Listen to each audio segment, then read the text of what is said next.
एक बार शहंशाह अकबर अपने साथ बीरबल को शिकार पर ले गए।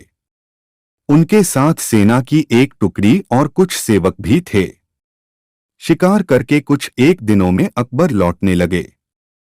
तभी रास्ते पर एक गांव को देखकर बादशाह के मन में उसके बारे में जानने की इच्छा जगी। उन्होंने तुरंत अपने साथ आए बीरबल से पूछा कि क्या तुम इस गांव के बारे में कुछ जानते हो? मुझे इस जगह के बारे में जानना है। बीरबल ने जवाब दिया, शहंशाह, मुझे भी इस गांव के बारे में कुछ नहीं पता है। अपने राज्य के इस गांव की तरफ मैं भी पहली बार ही आया हूं। आप यहाँ के बारे में जानना चाहते हैं तो मैं किसी से पूछकर बताता हूं। तभी बीरबल की नजर एक आदमी पर पड़ी। उन्होंने उसे अपने पास बुलाकर पूछा, भाई, क्या तुम इसी गांव के रहने वाले हो? अगर हाँ तो इस गांव के बारे में मुझे सब कुछ बता दो।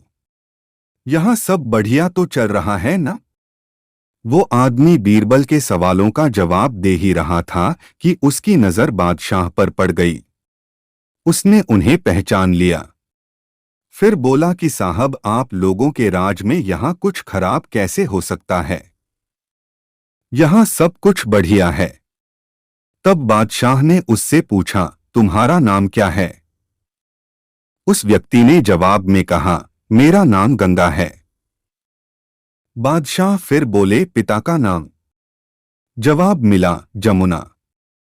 इतना सुनकर बादशाह ने पूछा कि फिर तो जरूर तुम्हारी मां का नाम सरस्वती होगा। उसने कहा, नहीं हुजूर, मेरी मां का नाम नर्मदा है। इन सभी बातों को सुनकर बीरबल को हंसी आ गई और उन्होंने मजाकिया अंदाज में कहा, बादशाह, अब यहां से आगे बढ़ना सही नहीं है। यहां सारी नदियां हैं। आपके पास नाव भी नहीं है तो आगे मत जाइए। आगे बढ़ने के लिए नाव का होना जरूरी है, नहीं तो डूबने का डर बना रहेगा और यहां ज्यादा देर रुके तो सब कुछ बह जाएगा।